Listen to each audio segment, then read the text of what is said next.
السلام عليكم ورحمة الله وبركاته. إن الحمد لله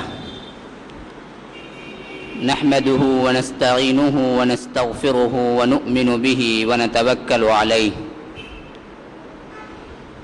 ونعوذ بالله من شرور أنفسنا ومن سيئات أعمالنا.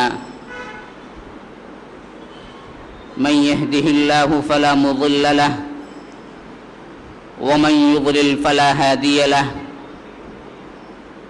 وأشهد أن لا إله إلا الله وحده لا شريك له وأشهد أن محمدا عبده ورسوله. أما بعد فإن خير الحديث كتاب الله وخير الهدي هدي محمد صلى الله عليه وسلم وشر الأمور محدثاتها وكل محدثة بدعة وكل بدعة ضلالة وفي رواية وكل ضلالة في النار. فأعوذ بالله من الشيطان الرجيم. بسم الله الرحمن الرحيم. واعلموا أن فيكم رسول الله لو يطيعكم في كثير من الأمر لعنتم ولكن الله حبب إليكم الإيمان وزينه في قلوبكم وكره إليكم الكفر والفسوق والعصيان أولئك هم الراشدون. اللهم أرنا الحق حقا وارزقنا اتباعه وأرنا الباطل باطلا وارزقنا اجتنابه. اللهم علمنا ما ينفعنا وانفعنا بما علمتنا وارزقنا علما. رب اشرح لي صدري ويسر لي أمري واحلل عقدة من لساني يفقه قولي. برادران اسلام،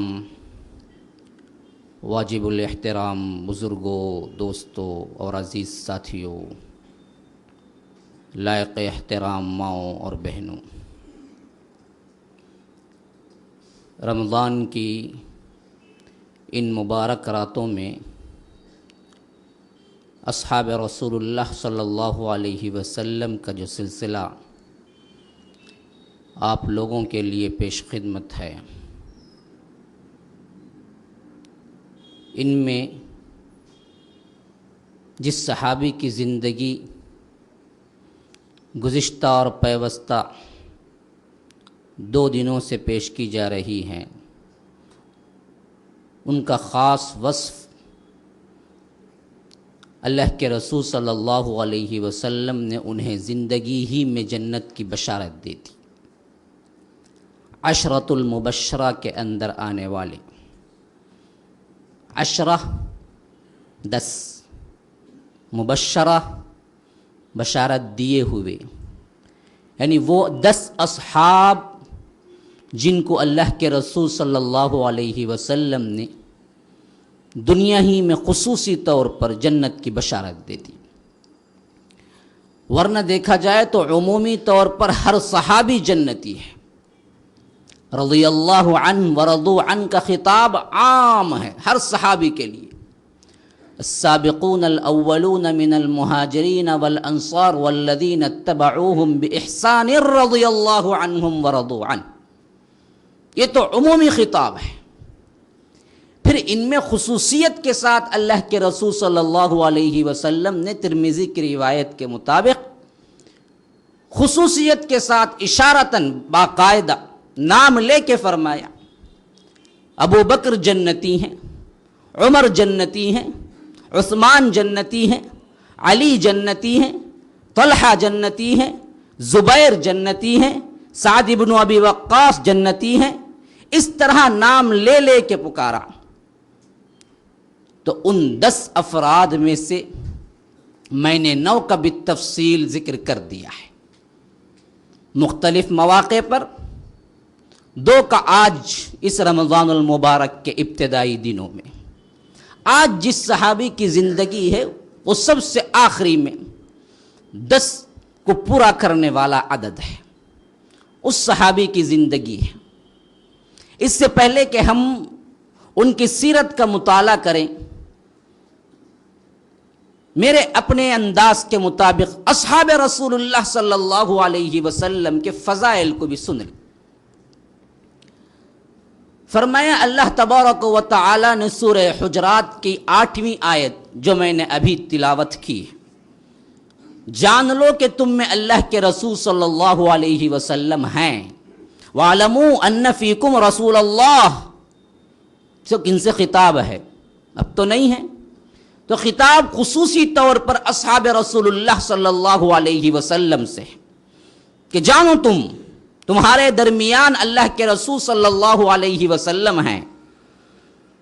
لو یطیعکم فی کثیر من الامر لعنتم، اگر اللہ کے رسول صلی اللہ علیہ وسلم تمہاری ہر بات کو مان لیا کریں تو خود تم مشکل میں پڑ جاؤ گے۔ یعنی ہوا کیا تھا کہ بعض مرتبہ اصحاب رسول اللہ صلی اللہ علیہ وسلم کچھ رائے مشورے دیا کرتے تھے اللہ کے رسول کو، لیکن اللہ کے رسول وحی کے مطابق عمل کیا کرتے تھے، تو جس صحابے کی رائے رد کر دی جاتی اس کو ایک دلی درد ہوتا کہ میں نے مشورہ دیا اور اللہ کے رسول نے قبول نہیں کیا۔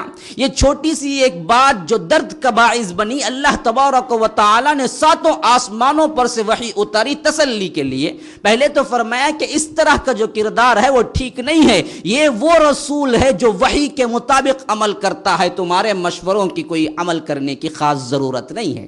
ہاں جب چاہے مشورے بھی کر لیتا ہے، وشاورہم فی الامر، لیکن معاملہ اصل میں دو بدو اللہ تبارک و تعالی اور اللہ کے رسول کا ہے کہ جہاں سے وحی ان کو جو حکم دیا جاتا ہے اس کو وہ مان لیتے ہیں۔ اگر ہر بات تمہاری مان لی جائے تو خود تم مشقت میں پڑ جاؤ گے۔ یعنی ایک طرح کا اس میں ایک ڈراوا بھی ہے، تنبیہ بھی ہے کہ اصحاب رسول اللہ صلی اللہ علیہ وسلم کی مجلس کے آداب کو ملحوظ رکھیں۔ لیکن جہاں ڈراوا آئے، دیکھیے نا جی، باپ بھی اپنے بیٹے کو ڈراتا ہے، ماں بھی کبھی کبھی اپنے بیٹے کو ڈراتی ہے، لیکن جہاں ڈراوا آیا کہ وہاں لپٹ بھی لیتی ہے، پیار بھی کر لیتی ہے، محبت کے 2 بول بھی کہہ دیتی ہے کہ دیکھو دل میں رنجش نہیں ہے، دیکھو دلی نفرت نہیں ہے۔ کوئی باپ اپنے بیٹے کو ڈراتا ہے تو اس کا مطلب یہ نہیں ہوتا کہ وہ دل سے اس پہ غصہ ہے، ظاہری طور پر تنبیہ ان کی اصلاح کے لیے ہوتا ہے۔ بعینہ اللہ تبارک و تعالی اپنے اصحاب کو، اپنے رسول کے اصحاب کو کتنا محبوب رکھتا ہے۔ دیکھیے جہاں تنبیہ کا لفظ آیا، فرمایا کہ ہاں یہ بات تو ہے، اس کو درست کر لو، لیکن وَلَكِنَّ اللَّهَ حَبَّبَ إِلَيْكُمُ الْإِيمَانَ وَزَيَّنَهُ فِي قُلُوبِكُمْ وَكَرَّهَ إِلَيْكُمُ الْكُفْرَ وَالْفُسُوقَ وَالْعِصْيَانَ۔ تمہارا مرتبہ تو اتنا اونچا ہے کہ اللہ تبارک و تعالی نے تمہارے دل کا محبوب جو کچھ مشغلہ، محبوب چیز جو بنا دیا وہ ایمان ہے۔ جن کی محبوب چیز ایمان، خود اللہ نے گارنٹی دے دی قیامت تک کے لیے۔ کون بدبخت ہے جو بعد میں اڑ کے کہتا ہے کہ اللہ کے رسول کے بعد صحابہ کافر ہو گئے؟ نعوذ باللہ ثم نعوذ باللہ۔ اللہ تبارک و تعالی اپنے کلام پاک میں جو قیامت تک کے لیے اسوہ و ہدایت ہے، اپنے آخری کلام میں کہہ دیا کہ یہ وہ صحابہ ہیں جن کے دل کے اندر محبوب ترین چیز ہم نے ایمان کو بنا دیا۔ وَلَكِنَّ اللَّهَ حَبَّبَ إِلَيْكُمُ الْإِيمَانَ وَزَيَّنَهُ فِي قُلُوبِكُمْ، خوبصورت ترین چیز ان کے دلوں کے لیے ایمان کو بنا دیا ہے نا۔ ہمارے لیے خوبصورت کیا ہے؟ پکچر ہے۔ ہمارے لیے خوبصورت چیزیں کیا ہیں؟ فلم ہے، بڑا محبوب بھائی، اس کا ایکشن بڑا پسند بھائی مجھے، یہ ہمارے لیے محبوب مزین کر دیتا ہے شیطان۔ برے اعمال ہمارے لیے مزین ہو جاتے ہیں۔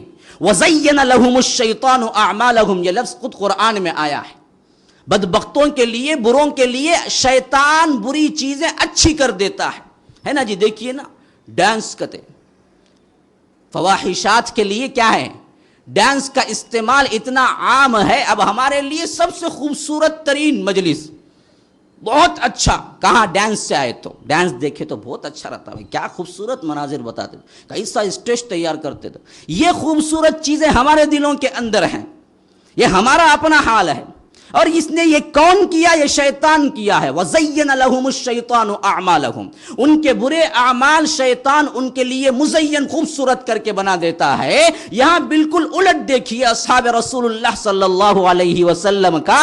اللہ تبارک و تعالی ساتوں آسمانوں پر سے گارنٹی دے رہا ہے کہ وَزَيَّنَ لَهُمُ الشَّيْطَانُ. یہاں معاملہ شیطان کا نہیں ہے، ہم نے مزین کر دیا. حَبَّبَ إِلَيْكُمُ الْإِيمَانَ وَزَيَّنَهُ فِي قُلُوبِكُمْ. ان کے دلوں کے اندر ایمان کو ہم نے مزین خوبصورت بنا دیا ہے. وَكَرَّهَ إِلَيْكُمُ الْكُفْرَ وَالْفُسُوقَ وَالْعِصْيَانَ. اور کراہت ڈال دی ہے، نفرت ڈال دی ہے ان کے دلوں کے اندر. کس کس سے نفرت ڈال دی ہے؟ کس کس سے کراہت ڈال دی ہے؟ کفر سے کراہت ڈال دی ہے، گناہ سے کراہت ڈال دی ہے، فسق گناہ سے کراہت ڈال دی ہے، معصیت سے کراہت ڈال دی ہے. اللہ تبارک و تعالی ساتوں آسمانوں پر سے اصحاب رسول اللہ کے دلوں کی گارنٹی دے رہا ہے. یہ وہ دل ہیں جن کے اندر ایمان محبوب، جن کے اندر ایمان خوبصورت. کفر ان کے لیے کیا ہے؟ بڑی کراہت کی چیز ہے، بڑی نفرت کی چیز ہے. عصیان نافرمانی بڑی کراہت کی چیز ہے. فسوق گناہ ان کے لیے بڑی کراہت کی چیز ہے. ہمارے دلوں کے لیے سب خوبصورت چیزیں ہیں، لیکن اصحاب رسول اللہ کے دلوں میں اللہ نے نفرت ڈال دی تھی کفر سے،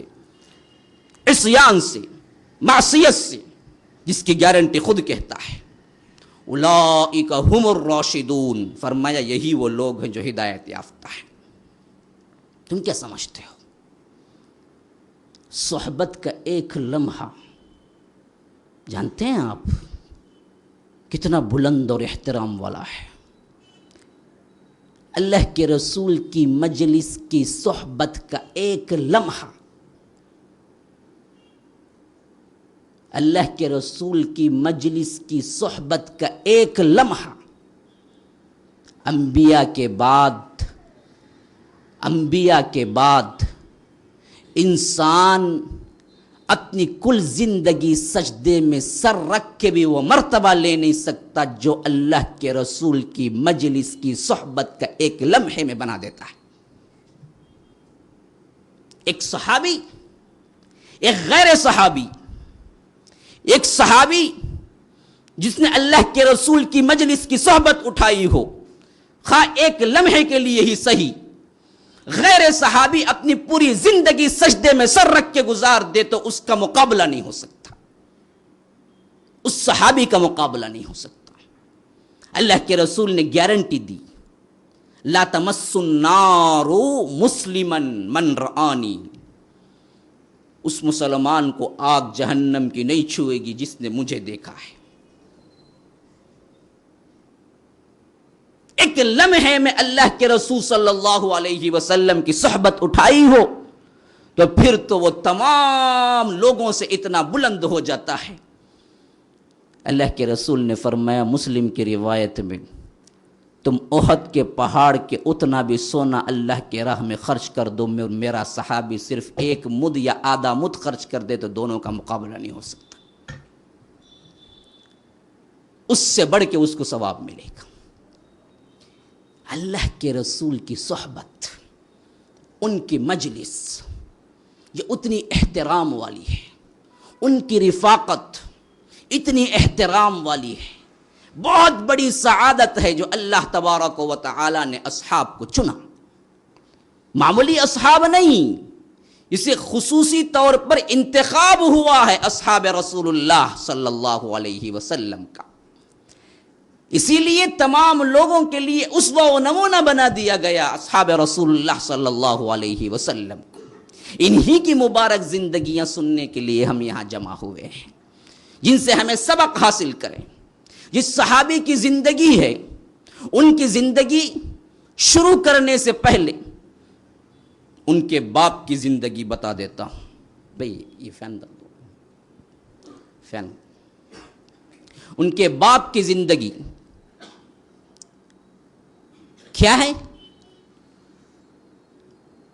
مکے کے وہ گھٹا ٹوپ اندھیرے شرک بت پرستی کے ماحول میں بھی. بھائی کچھ ایسے بھی آ جائیں، آنے والوں کو تکلیف ہے.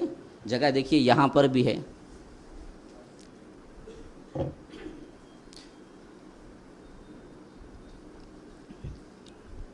یہ دیوار کے پاس جو لگے ہوئے ہیں وہاں پر بھی کافی جگہ ہے.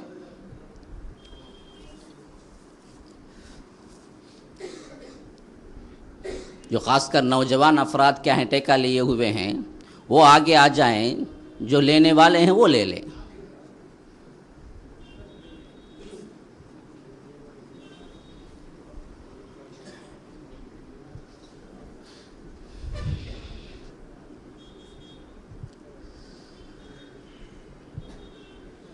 مکے کے وہ شرک اور بت پرستی کے ماحول میں بعض نفوس ایسے بھی تھے جو اللہ تبارک و تعالی نے جو قلب عطا کیا تھا اسی کی رہنمائی میں توحید تک پہنچ گئے تھے۔ ابھی اللہ کے رسول صلی اللہ علیہ وسلم کی بعثت نہیں ہوئی، ابھی اللہ کے رسول صلی اللہ علیہ وسلم کو نبی نہیں بنایا گیا، اس سے پہلے ہی شرک اور بت پرستی کے اس گھٹا ٹوپ اندھیروں کے اندر بھی بعض سلیم الفطرت لوگ ایسے بھی تھے جو یہ سوچا کرتے تھے کہ یہ تو ہمارے لیے نہیں ہے، یہ کیسی بات ہے کہ خود ہاتھوں سے بناتے ہیں پھر اسی کے سامنے عبادت کے لیے کھڑے ہو جاتے ہیں۔ اللہ تبارک و تعالی نے جن کو قلب سلیم عطا کیا تھا، ان میں بعض افراد ایسے بھی ہیں جو اس وقت کے لحاظ سے انہوں نے خود توحید کو پا لیا تھا۔ اسی وجہ سے سمجھ لیجئے اللہ کے رسول نے فرمایا کل مولود یولد علی الفطرہ فابواہ یہودانہ او ینصرانہ او یمجسانہ، ہر بچہ اپنے فطرت پہ پیدا ہوتا ہے، یعنی ہر بچہ توحید پہ پیدا ہوتا ہے، ہر بچہ اللہ کو ایک مانتا ہے۔ آگے چل کر ماحول، ماں باپ، عادات، تہذیب، تمدن، گھر کا ماحول، یہ تمام چیزیں مل کر اس کو یہودی بناتے ہیں، نصرانی بناتے ہیں، مجوسی بناتے ہیں، جیسے اس کو سکھایا جاتا ہے ویسے وہ بنتا ہے، ورنہ وہ توحید پہ ہوتا ہے۔ ہر بچہ کل مولود یولد علی الفطرہ، تو یہ توحید اللہ تبارک و تعالی نے ہر انسان کے دل میں اندر ودیعیت کر دی ہے، لیکن جب اس کو ماحول کے یہ بوجھ پڑتے ہیں نا، وہ روشنی بجھ کے رہ جاتی ہے۔ جب قرآن سے اس کا تعلق جڑتا ہے نا، وہ روشنی کھل کے سامنے آ جاتی ہے۔ ابو بکر انتظار میں تھے نا، جیسے ہی اللہ کے رسول نے پکارا لبیک کہتے ہوئے فوراً یہ میرے دل کی اپنی آواز ہے۔ کیوں؟ پہلے سے وہاں شمع جل رہی تھی، اس شمع کو تیل کہاں سے ملنا تھا؟ یہ وحی الہی سے ملنا تھا۔ جیسے ہی ملا فوراً آگے بڑھ کے لبیک کہا۔ تو ایسے ہی بہت سے لوگ اس وقت بھی تھے جب اللہ کے رسول نے ابھی اعلان نہیں کیا تھا، انہی میں ان کے باپ ہیں زید بن نفیل، زید بن عمرو بن نفیل، جن کی صحابی ہے، جن کی زندگی آج ہے، وہ ہے سعید بن زید۔ یہ وہ اصحاب رسول اللہ صلی اللہ علیہ وسلم میں شمار ہیں جن کے بارے میں اللہ کے رسول نے فرمایا کہ یہ جنتی ہیں، سعید بن زید فی الجنہ، یہ جنت میں ہیں، عشرۃ المبشرہ کے اندر آتے ہیں۔ لیکن یہ زید جو اوپر ہیں، باپ ان کے، سعید کے باپ زید بن عمرو بن نفیل، یہ بھی بڑے پائے کہ اللہ تبارک و تعالی نے انہیں بہترین قلب عطا کیا تھا، قلب سلیم، لا ينفع مال ولا بنون الا من اتى اللہ بقلب سلیم۔ یہ قلب سلیم لے کے جب آئے، انہوں نے شعوری طور پہ جب دیکھا، روایتوں میں آتا ہے کہ ایک مرتبہ وہ کھڑے ہوئے تھے کعبۃ اللہ کے پاس، عید کا موقع تھا، لوگ زرق برق لباس پہنے ہوئے بڑے خوشی خوشی وہاں سے آ رہے تھے، اور جہاں سے یہاں عبادت کرتے بتوں کے سامنے، پھر کچھ دور جا کے ان کے آستانے تھے جہاں پر وہ ذبح کرتے تھے اپنے بکریوں کو، یا اپنے وہ جو دیویوں کے نام پہ چھوڑتے تھے جانور، ان کو ذبح کرنے کے لیے وہ وہاں پر آستانوں پہ پہنچ جاتے تھے۔ تو وہاں جاتے، یہاں سجدہ کرتے، وہاں جاتے آستانوں پہ جا کے بکریاں ذبح کرتے۔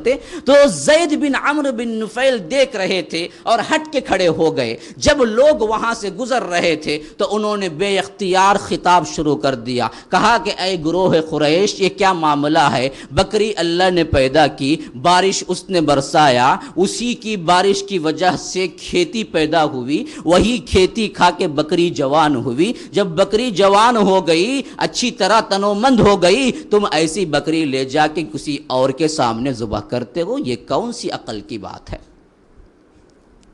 ابھی توحید کی شمع روشن نہیں ہوئی ہے، ابھی اللہ کے رسول نے نبوت کا دعویٰ نہیں کیا ہے۔ یہ اس دور کی بات ہے جو ایام جاہلیت کہتے ہیں، زمانہ جاہلیت۔ اسی لیے یاد رکھ لیجئے، توحید تک پہنچنے کے لیے خود انسان کو اللہ تبارک و تعالی نے عقل دی ہے، اسی وجہ سے فرمایا کہ تم غور کیوں نہیں کرتے، تم تدبر کیوں نہیں کرتے؟ افلا یتدبرون القرآن ام علی قلوب اقفالها، کیا تمہارے دلوں پہ قفل لگ گئے ہیں؟ افلا تتفکرون افلا تتذکرون، کیوں غور و فکر نہیں کرتے، کیوں نصیحت حاصل نہیں کرتے، کیوں نہیں سوچتے؟ آج ہمارا معاملہ بھی یہی ہے. دیکھیے نا جی، قادر ولی کا جھنڈا انوٹ پینٹ مارتے، انوٹ لگاتے لائٹاں، انوٹ کیا کرتے، لے کو جا کو تازہ پھول آنے لگا وہ لگاتے، دوسرے دن دیکھو پھر مرجا جا رہا، پھر انوٹ کرنا ہو بیٹھ کو. اگر ان کو اتنی طاقت ہوتی تو ہوتا کیوں وہ؟ بھائی جس کو جن کا جھنڈا ہے ان کا پھول ان کی طاقت نہیں ہے کہ وہ پھول کو مرجھانے سے روک دیں، آپ کی مرادیں کیا پوری کریں گی؟ ذرا عقل سے تو استعمال کر کے دیکھو. یہی تو معاملہ ہے. ہم نے اسلام کا نعرہ تو لیا، مسلمان گھرانوں میں آنکھیں کھول لی، لیکن توحید کو نہیں سمجھا ہے جو ایک عقل والا انسان سمجھ چکا ہے. زید بن عمرو بن نفیل کی زندگی میں ہمارے لیے سبق موجود ہے. آج جو ہمارے اندر قبر پرستی عام، جھنڈا پرستی عام، درگاہ پرستی عام، کہتے ہیں کہ یہ بزرگ ہیں جی، وہ بدھ تھے جی، ولی بدھ دونوں ایک ہوتے گیا جی، انہیں وہابی ہے جی، انہیں بولتا تو دیکھے تو. مسئلہ یہ نہیں وہابی کا چھوڑیے، وہابی بھی ایک اچھی چیز ہی ہے. دراصل وہاب اللہ کا نام ہے، وہابی ہوتا اللہ والا بن جاتا ہے وہ. خیر ہم اس بحث میں نہیں پڑھتے کون وہابی ہے. میں کبھی بھی کیا ہے کسی گروہی نام یا گروہی تعصب سے بات نہیں کرتا ہوں، میں تو دلائل سے بات کرتا ہوں. آپ سوچ کے دیکھیے جو کچھ آپ کر رہے ہیں اس کی دلیل کہاں ہے؟ یہی وہ چیزیں، یہی وہ رسم و رواج تھے جو انہوں نے بتوں کے لیے کیا تھا، اور آپ نے کیا ہے وہ کھڑا کے بٹھا کے کر رہے تھے، تم پڑا کے لٹا کے کر رہے ہو. فرق کیا ہے؟ بات تو بالکل بعینی ہی وہی ہے جو زید بن عمرو بن نفیل نے اس وقت سمجھ لیا تھا اپنی عقل سے. کہا کہ لوگوں یہ تم کرتے کیا ہو؟ اللہ نے پیدا کی، اللہ نے چارہ دیا، اللہ کی زمین میں چلتی پھرتی ہے، جب وہ تنو مند ہو جاتی ہے تو تم غیر اللہ پہ ذبح کرتے ہو. آج ہم کیا کرتے ہیں؟ قادر ولی کا بکرا، کالے شاہ ولی کی بھینس، یہ بھی انہی کے نام پہ ذبح ہو رہا ہے. یہ کیسے ہو سکتا ہے؟ اللہ نے پیدا کی، خواہ کتنا ہی بڑا انسان کیوں نہ ہو. کیا کسی انسان نے کھلایا ہے کسی کو؟ کسی انسان نے پلایا ہے؟ کسی انسان نے بارش برسایا ہے؟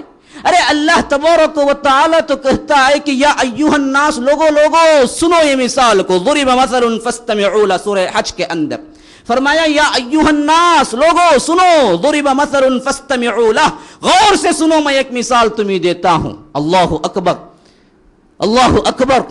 کتنا بلیغ پیرایا ہے دیکھیے، کتنا بلیغ انداز ہے دیکھیے، سمجھانے کا کتنا بہترین انداز ہے دیکھیے خالق کائنات کا. فرمایا ضرب مثل فاستمعوا له، غور سے سنو میں ایک مثال تمہیں بیان کرتا ہوں. ان الذين تدعون من دون الله لن يخلقوا ذباب ولو اجتمعوا له وان يسلبهم الذباب شيئا لا يستنقذوه منه ضعف الطالب والمطلوب. تم اللہ کو چھوڑ کر جن کو پکارتے ہو وہ ایک مکھی پیدا نہیں کر سکتے. کالے شاہ ولی، عبد القادر جیلانی، سب رحمہ اللہ، لیکن کسی ایک مکھی کو پیدا کیا ہے. ہم رحمت بھیجتے ہیں ان پر، اللہ انہیں کروڑ جنت مغفرت کرے، لیکن کیا بتا سکتے ہیں کہ اللہ کے اختیار میں کوئی معاملہ تھا ان کا؟ انہوں نے ایک مکھی بھی پیدا کی ہے. تدعون من دون اللہ لن يخلقوا الذباب، ایک مکھی پیدا کیے ہیں انہوں نے. وَلَوِ اجْتَمَعُوا لَهُ، کہا کہ سب کے سب مل کے بن جائیں. کتنوں کو تم پکارتے ہو سب مل جائیں. ایک اللہ کو چھوڑو، بقیہ جتنوں کو تم سمجھتے ہو یہ حاجت روا ہے، مشکل کشا ہے، فلاں بیڑا پار کر دیں گے، فلاں مصیبت کو ٹال دیں گے، سب کو جمع کر لو ایک ہی پیرائے میں، سب کو ایک جماعت میں کھڑا کر لو، پھر کہو کہ ایک مکھی پیدا کر کے دکھا دے. اللہ کہتا ہے کہ مکھی پیدا کرنا تو بہت دور کی بات ہے. وَإِن يَسْلُبُهُمُ الذُّبَابُ شَيْئًا لَا يَسْتَنقِذُوهُ مِنْهُ، ارے جن کے لیے تم تحفے تحائف لے کے جاتے ہو اس میں سے مکھی کچھ لے لیتی ہے تو وہ خود وہ کھینچ کے لے نہیں سکتی. پیدا کرنا بہت دور کی بات ہے. اب جائیے نا جی درگاہ وغیرہ میں، وہاں پر پہلے سے بوندی کے پورے دکانہ وہاں پر رہتے باقاعدہ، اور ریٹرن وہیں بوندی آ جاتی. بزنس بھی بڑا اچھا ہوتا ہے، گورنمنٹ کو بھی معلوم ہے معاملہ، وہ بھی ٹیکس بھی لے لیتی برابر باقاعدہ. معلوم نہیں ہے تو ہمارے عوام کو معلوم نہیں ہے. ہوتا کیا ہے، وہ بوندی تٹے میں جو لے کے جاتے ہیں نا، کیا وہ قبر کے اندر پہنچ جاتا ہے ان کو؟ وہ تو نہیں ہوتا۔ ہوتا کیا ہے، اللہ کہتا ہے کہ وہ بوندی جو تم لے کے جا رہے ہو، اس میں سے مکھی اگر بیٹھ جائے اور اپنا حصہ لے لے تو وہ ریٹرن لے نہیں سکتے، ان کی بھی طاقت نہیں ہے اس کو۔ بھائی مکھی جو لے رہی ہے نا، وہ ان کا اپنا نا تحفہ تو ان کو دینے کے لیے لے جا رہے ہو، اس میں سے کچھ لے لیتی ہے۔ وہی میں نہیں کہتا ہوں، میری کوئی بات نہیں ہے، اگر شک ہے تو آپ کسی بھی ترجمے میں اٹھا کے دیکھ لیجئے سورہ حج کے اندر فرمایا کہ وَإِن يَسْلُبُهُمُ الذُّبَابُ شَيْئًا لَا يَسْتَنْقِذُوهُ مِنْهُ، یہ اس کو واپس نہیں لے سکتے۔ ضَعُفَ الطَّالِبُ وَالْمَطْلُوبُ، کیسے ہیں یہ مانگنے والا بھی ضعیف ہے، جس سے مانگا جا رہا ہے وہ بھی ضعیف ہے۔ عقل سے سوچو، اللہ نے عقل دی ہے اسی توحید کو پانے کے لیے۔ زید بن عمرو بن نفیل عقل سے سوچا کرتے تھے، انہوں نے دیکھا کہ یہ کیا معاملہ ہے، یہ لوگ اللہ کو چھوڑ کر کسی اور کو کیوں پکارتے ہیں، اللہ کو چھوڑ کر کسی اور کے آستانوں پہ کیوں ذبح کرتے ہیں۔ انہوں نے بآواز بلند جب کہنا شروع کیا کہ لوگوں، تو خدا کی قسم آج میرے علاوہ کوئی دین ابراہیمی پہ نہیں ہے، توحید پہ کوئی نہیں ہے۔ روایتوں میں آتا ہے کہ حضرت عمر کے باپ وہاں پر کھڑے ہوئے تھے، خطاب، اپنے کفر پہ بڑے سخت، اتنا غصہ آیا، لیا اور ایک گھچیٹ کے چھانٹا مارا، آواز سے کہنے لگے وہ بدبخت تو ہماری مجلس میں ایسے باتیں کر رہا ہے، کون سی ایسی باتیں ہیں کہ ہمارے باپ دادا کو بے عقل کہہ رہا ہے۔ جیسے ہی شور ہوا لوگ متوجہ ہوئے، پوچھا کیا؟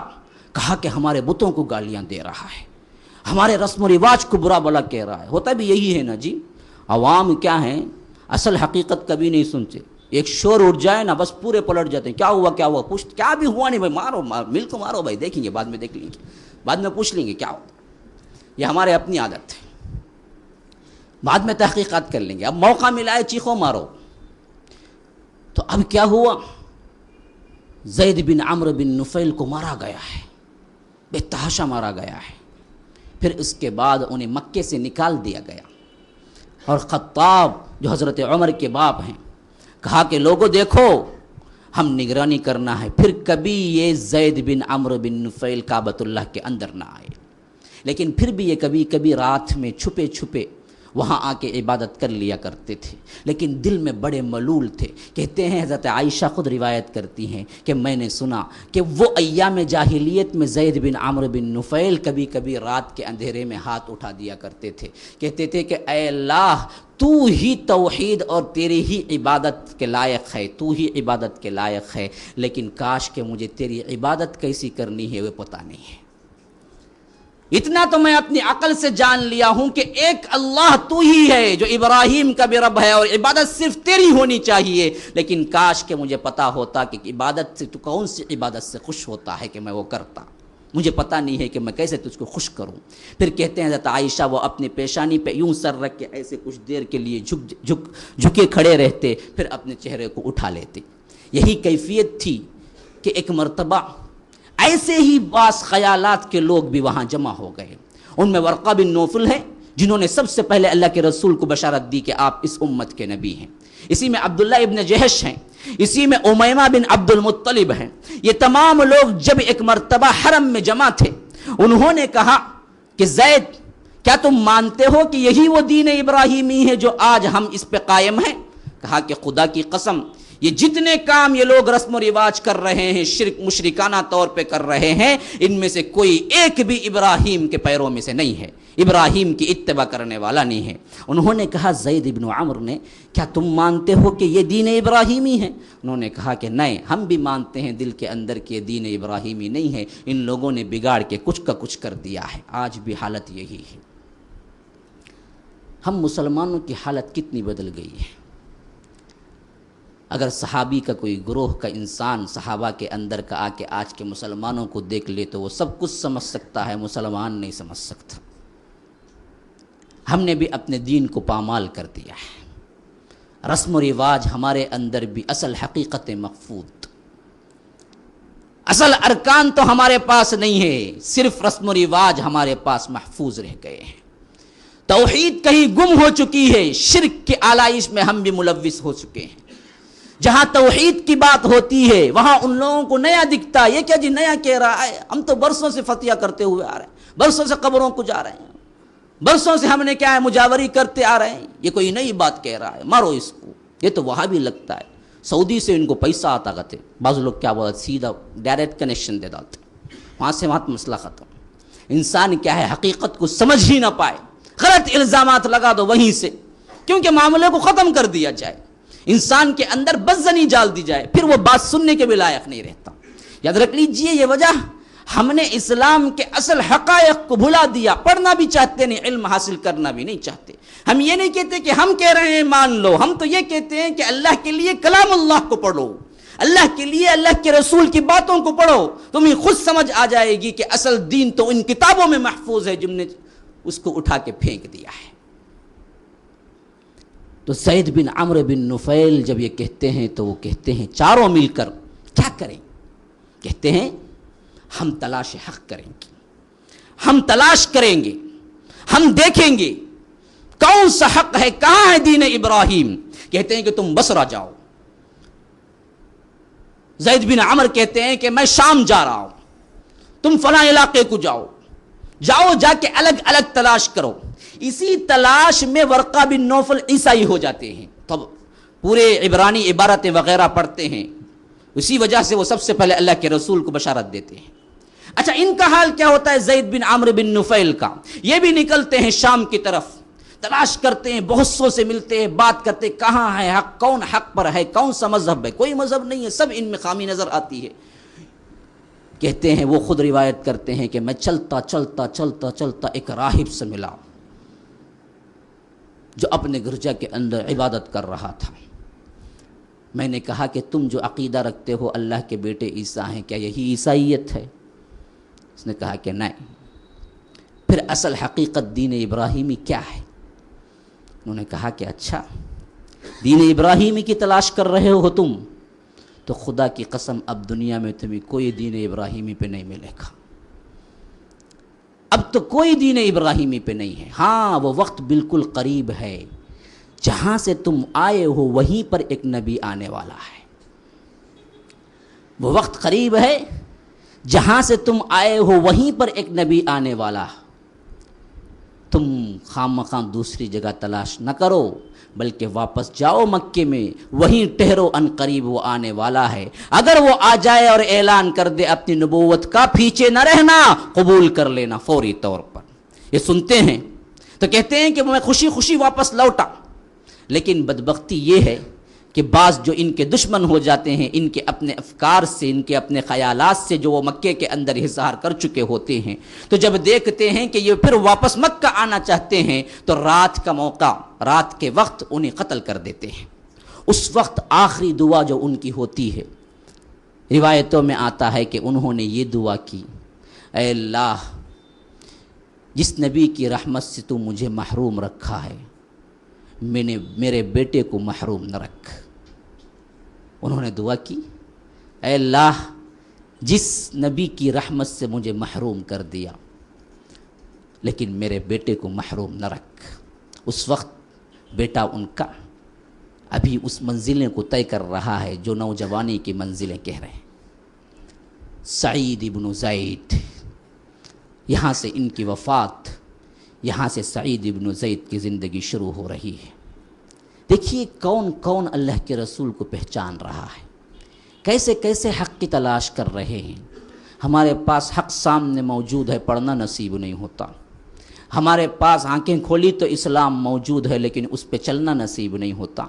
کتنے محروم بندے ہیں ہم بھی، کتنی شقاوت اور کتنی بدبختی ہے جو ہم پہ چھائی ہوئی ہے کہ ہمارے سامنے سب کچھ موجود ہے، اس کے لیے انہوں نے زندگیاں لگا دی ہیں، تب کہیں جا کے انہیں حق ملا ہے۔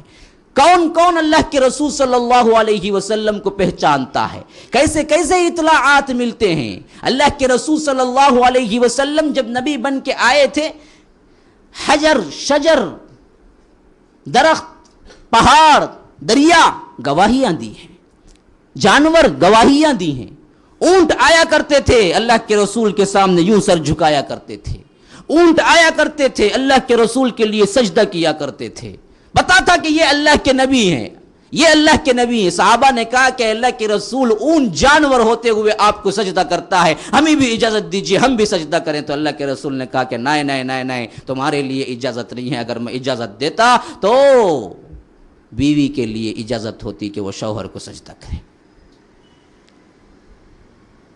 ایک مرتبہ کا واقعہ ہے، اللہ کے رسول صلی اللہ علیہ وسلم مجلس میں بیٹھے ہوئے ہیں، ایک بدو گاؤں والا یہ گوہ کو شکار کر کے لے جا رہا تھا۔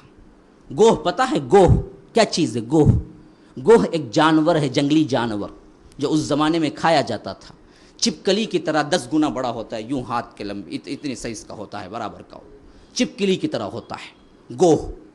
یہ گوہ کو شکار کر کے وہ جا رہا تھا۔ اللہ کے رسول صلی اللہ علیہ وسلم کی مجلس سجی ہوئی تھی، صحابہ بیٹھے ہوئے تھے، وہ یوں آگے گیا تو دیکھا صحابہ بیٹھے ہوئے، مجلس بیٹھی ہوئے، پھر واپس آیا۔ واپس جیسے ہی مجلس میں آیا اللہ کے رسول پہ لان تان شروع کر دیا کہ یہ وہ ہے تو جو کہتا ہے کہ نبی، جو کہتا ہے کہ ہمارے بت برے، جو کہتا ہے کہ بتوں کی عبادت چھوڑ دو، اس طرح کی گالیاں بکنے لگا۔ حضرت عمر جلال میں آ گئے، کہا کہ اللہ کے رسول اجازت دیجئے اس بدبخت کو میں قتل کر دوں۔ اللہ کے رسول نے کہا کہ نہیں، اس کو آنے دو۔ جب وہ آ گیا کہا کہ اگر یہ گوہ گواہی دے دے کہ میں نبی ہوں تو مان لے گا؟ اللہ کے رسول نے پوچھا یہ گوہ گواہی دے دے کہ میں نبی ہوں تو مان لے گا؟ اب گوہ تو شکار کی ہوئی مردہ پڑی ہوئی ہے، رسی میں جکڑی ہوئی اندر پڑی ہوئی ہے گوہ۔ ایک روایت کے الفاظ ہیں کہ اسی نے اپنی تھیلی سے گوہ کو نکال کے یوں پھینکا مجلس میں اور کہا کہ اگر یہ گواہی دے دے تو میں مان لوں گا۔ اللہ کے رسول صلی اللہ علیہ وسلم نے یوں دیکھا، پھر گوہ کو دیکھا، فرمایا یا ضب کہتے ہیں گوہ کو عربی میں۔ یہ روایت دلائل النبوہ میں موجود ہے۔ اللہ کے رسول نے کہا یا ضب، اے گوہ تڑپی، روح ملی، آنکھیں کھولی، لبیک و سعدیک، پیور عربی میں۔ صحابہ کہتے ہیں ایسے جواب دیا پیور، بالکل انتہائی بہترین عربی میں، کہا کہ لبیک و سعدیک، اے اللہ کے رسول حاضر ہوں، فرمائیے میری سعادت، میری خوش نصیبی کیا آپ نے بلایا؟ کون؟ گوہ۔ اب یہ یوں کھڑا ہوا تھا، تن کے بات کرے گی یا نہیں، یوں ہو گیا، ابھی دکھ رہا ہے، یہ کیا معاملہ ہے؟ اسے تو پوری امید تھی کہ بات کچھ نہیں ہوگی، لیکن یہاں تو کیا ہے، بات نہیں بلکہ وہ کہہ رہی لبیک سعدیک، اے اللہ کے رسول خوش نصیبی، خوش قسمتی کہ آپ نے بلایا۔ کہا کہ اللہ کے رسول نے مر ربک، تیرا رب کون ہے، کس کی تم عبادت کرتی ہو؟ گوہ نے کہا کہ میں تو اس کی عبادت کرتی ہوں جس کی حکومت آسمانوں میں ہے، جس کی سلطنت زمین پہ ہے، جس کی رحمت جنت ہے، جس کا عذاب جہنم ہے۔ فرمایا کہ میں کون ہوں؟ کہا تم تو اس رب العالمین کے رسول ہو، تم تو خاتم النبیین ہو۔ اللہ اکبر۔ گوہ کو بھی پتا ہے کہ خالی رسول مان لینے سے ایمان مکمل نہیں ہوتا، رسول کے ساتھ ساتھ خاتم النبیین بھی ماننا ہے۔ گوہ کو پتا ہے، ہم مسلمانوں کو پتا نہیں ہے۔ یہ احمدیہ فرقے والے جو کہتے ہیں کہ بعد میں بھی نبی آ سکتا ہے اور غلام احمد کو نبی مان رہے ہیں، اس گوہ کو بھی پتا تھا کہ یہ خاتم النبیین بھی ماننا ہے، ایمان کے اندر شامل ہے، ہم کو پتہ نہیں ہے۔ اب اللہ کے رسول نے سر اٹھا کے کہا اب کیا بات ہے، اور کوئی بات ہے؟ کہا کہ نہیں اللہ کے رسول، اس سے زیادہ کچھ نہیں، میں ایمان لاتا ہوں۔ بتلانے کا مقصد کیا ہے؟ ہم اپنے نبی کو نہیں پہچانتے ہیں باوجود پورے حواس ہونے کے۔ ارے بے جان چیزیں اللہ کے رسول کو پہچانتی تھی، ہم نے نبی کو نہیں پہچانا، ہم نے نبی کی سیرت کا مطالعہ نہیں کیا، ہم نے نبی کی حرکتوں پر اپنے آپ کو مائل نہیں کیا، جبکہ پہاڑ چرند پرند مانتے تھے اللہ کے رسول صلی اللہ علیہ وسلم کی بات کو۔ تو غرض کہ یہاں سے سعید ابن زید پیدا ہوتے ہیں، جیسے ہی آنکھ کھولی، باپ کا جو کچھ دیا ہوا مضمون تھا انہیں پہلے سے بائی ہارٹ تھا، انہیں پتا تھا کہ توحید ہی پر زندگی گزارنی ہے. صرف 5 سال کا عرصہ ان کے وفات کے بعد کا اللہ کے رسول نے نبوت کا اعلان کیا. کہا کہ لوگو لا الہ الا اللہ کہو فلاح پا جاؤ گے. قولوا لا الہ الا اللہ تفلحوا. لا الہ الا اللہ دخل الجنہ، جنت میں داخل ہو جاؤ گے. جیسے ہی سعید بن زید کے کانوں میں بات پڑی یہ تو اللہ وحدہ لا شریک لہ اس کی دعوت دیتے ہیں، تو دوڑتے ہوئے آئے ہیں، سابقون الاولون میں شامل ہو گئے اسلام قبول کر کے. سعید بن زید واقعتاً سعید تھے. سعید بمعنی کیا ہے؟ خوش بخت، خوش قسمت. سعید باپ نے نام رکھا، واقعتاً سعید نکلے. ان کی خوش بختی کا کیا کہنا، جن کو اللہ کے رسول نے اشارہ کر کے کہہ دیا کہ جنت میں ہیں. اب جب اسلام کو قبول کیا والہانہ طور پر قرآن سے لگاؤ ہو گیا. جو کچھ اترتا رات میں، جو کچھ اترتا دن میں، اللہ کے رسول صلی اللہ علیہ وسلم کے پاس جاتے سیکھ لیتے. لیکن جو چھوٹ جاتا اس کے لیے خصوصی طور پر اپنی بیوی کے ساتھ مل کے میٹنگ کیا کرتے قرآن کو سیکھنے کے لیے. کتنے پیارے لوگ تھے. دیکھیے ہمارے پاس بھی قرآن موجود ہے، کسی کی 40 زندگی، کسی کی 50 زندگی، کسی کی 60، لیکن قرآن کو پڑھنا نہیں آتا، قرآن کو صحیح طور پہ پڑھنا نہیں آتا. کبھی پڑھنے کے لیے سیکھنے کی کوششیں نہیں کی ہیں. ہمارے پاس تو کیا بچپن میں کئی گانے یاد ہو جاتے بچے کو. کیوں؟ 24 آورس ٹی وی چلتی نا، کیا کرے گا بچہ بھی بیچارہ. آپ دن بھر ٹی وی ڈال کے رکھے ہیں، بچے کو حفظ ہو جاتے گانے. لیکن کبھی قرآن ڈال کے رکھا ہے؟ کتنی صورتیں یاد ہوئی ہیں پتا ہے؟ سعید بن زید خصوصی اہتمام کرتے اس قرآن کو سیکھنے کے لیے. کن کے ساتھ؟ اپنی بیوی کے ساتھ. بیوی کون ہے؟ عمر ابن الخطاب کی بہن ہے. عمر ابن الخطاب کی بہن، یہ ہیں بیوی ان کے. اب یہ دونوں بیٹھ کے سیکھنے میں بھی دقت آتی تو انہوں نے یہ کیا کہ خباب بن ارت جو صحابی ہیں، نئے نئے اللہ کے رسول صلی اللہ علیہ وسلم ہی کے ساتھ رہتے تھے، کیونکہ یہ غلاموں میں تھے، ان کو اچھا قرآن پڑھنا آتا تھا، تو ان کو لا کے رات کے ماحول میں، ڈر کا ماحول، پتہ نہیں کون سن لے تو کیا کچھ ہنگامہ کر دے. ان کے لیے بھی مصیبت، گھر میں بھی مصیبت نازل ہو جائے گی، لوگ مارنے کے لیے دوڑ پڑیں گے. تو ایسے کمروں کے اندر کے کمرے میں بیٹھ کر آواز اپنی پست کر کے یہ دونوں قرآن سیکھا کرتے تھے. قرآن کیا اللہ ہمارے اندر جذبہ ہے قرآن کو سیکھنے کا. کب سیکھا ہے ہم نے؟ بیٹھے ہوئے میں کتنوں کو پڑھنا آتا ہے. طنز کے لیے نہیں کہہ رہا ہوں، دل دکھتا ہے تو کہتا ہوں. ہمارے پاس قرآن سے کتنا لگاؤ ہے؟ کبھی پڑھا ہے؟ نہیں. تو یاد رکھ لیجئے سعید بن زید، ان کی اہلیہ خباب بن ارت سے قرآن سیکھتے ہیں. کون سیکھ رہے ہیں؟ ارے جن کی زبان عربی ہے وہ سیکھتے ہیں. ہمارے پاس عربی کی شدھ بدھ بھی نہیں آتی پھر بھی سیکھتے نہیں ہیں. یہ ہے افسوس کی بات. وہ قرآن سیکھتے ہیں، ایک ایک آیت کر کے پڑھتے ہیں، سمجھتے ہیں، رات بھر نوافل میں کھڑے ہو جاتے ہیں اللہ کے دربار میں، روتے ہیں، گڑ گڑاتے ہیں، اپنے ایمان کو مضبوط کرتے ہیں. ایک مرتبہ کا واقعہ ہے، ایسا ہی ہو رہا ہے، دروازہ کھٹکھٹایا جا رہا ہے، اتنا تیز انداز کہ کوئی مارنے کے لیے آیا ہے.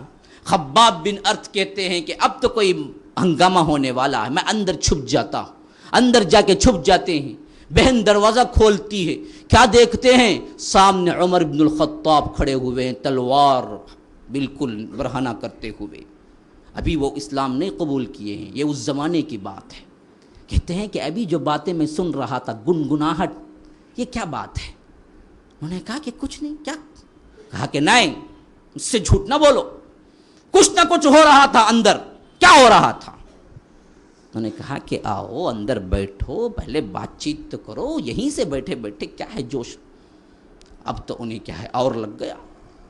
کہا کہ تم مجھے بتائے بغیر تم دین کو تبدیل کر دیا. ساوئی ہو گئے، لگے مارنے کے لیے اپنے بہنوی کو، سعید بن زید کی پٹائی کر رہے ہیں. اب اس اسنا میں بہن کا بھی جلال آ گیا، وہ بھی تو خطاب کی بیٹی ہے نا، عمر ہی کی تو بہن ہے. تو انہوں نے بھی کیا کیا، آگے بڑھ کے جب بچاؤ کے لیے ہاتھ اٹھایا تو ان کو بھی ایک چھانٹا رسید کر دیا ہے.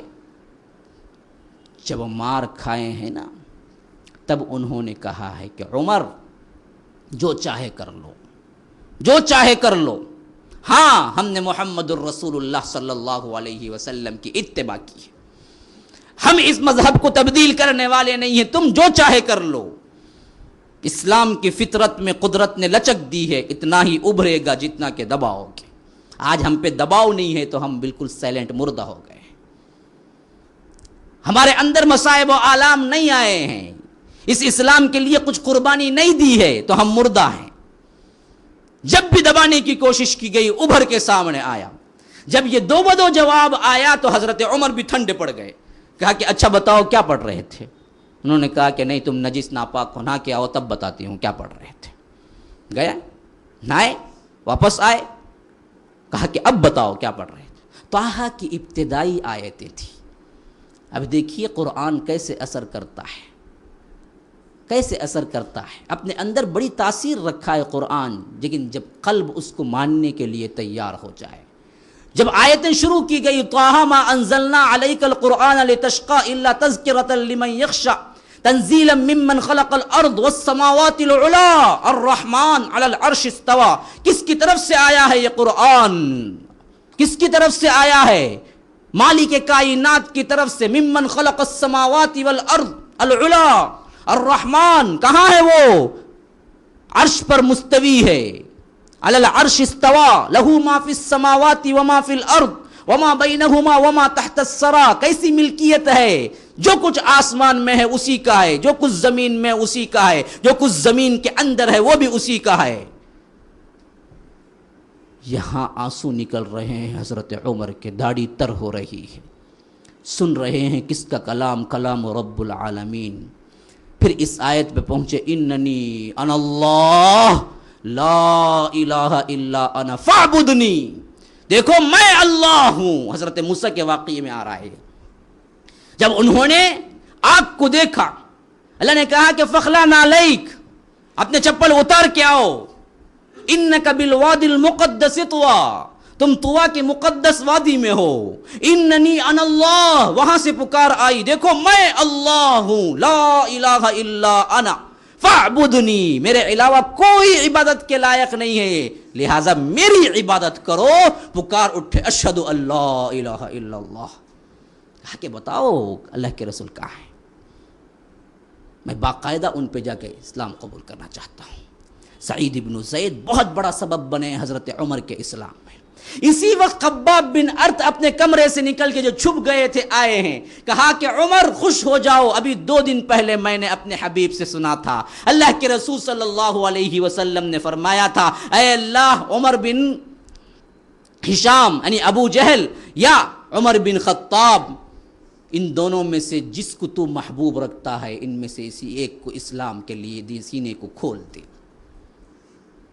اللہ تبارک و تعالی نے عمر کو محبوب رکھا، عمر بن ہشام کو چھوڑ دیا، ابو جہل کو کفر پہ، عمر کو انتخاب کر لیا.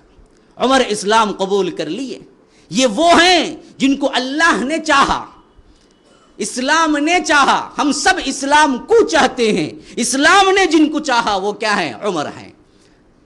ہم سب مرید اسلام ہے، وہ مراد اسلام ہے عمر. اب یہ چلتے ہیں، آگے بڑھتے ہیں. ارقم بن ابی الارقم مخزومی کے مکان میں بیٹھے ہوئے اللہ کے رسول، اطلاع ملتی ہے عمر آئے ہوئے ہیں، تلوار گردن میں حائل ہے. صحابہ پریشان، دروازہ کھولیں یا نہ کھولیں. حضرت حمزہ شیر خدا آگے کہتے ہیں کہ خدا کی قسم اگر وہ حسن نیت کے ساتھ آیا ہے تو آنے دو، اگر وہ بد نیتی کے ساتھ آیا ہے تو اسی کی تلوار سے اس کا سر قلم کر دوں گا، آنے دو. آتے ہیں، اللہ کے رسول کے قریب پہنچ جاتے ہیں. اللہ کے رسول یوں ان کی چادر پکڑ کے کہتے ہیں کہ عمر کیوں آئے ہو؟ کہتے ہیں کہ اے اللہ کے رسول اسلام قبول کرنے کے لیے. اللہ کے رسول اتنا خوش ہوتے ہیں، خوش ہو کے نعرہ لگاتے ہیں اللہ اکبر. یہ اللہ اکبر کا نعرہ اتنا گونج اٹھتا ہے تمام صحابہ کے اندر کہ لوگ مکے کے اطراف میں بیٹھے ہوئے لوگ کہتے ہیں کہ کیا ہوا، وہاں تک آواز پہنچ جاتی ہے. سعید ابن زید کی یہ کاوش سب سے اہم ہے کہ جن کے ذریعے اللہ تبارک و تعالی نے حضرت عمر کو اسلام نصیب کیا ہے. اب آگے بڑھیے، ہجرت، پھر اس کے بعد آگے بڑھیے بدر، احد، خندق،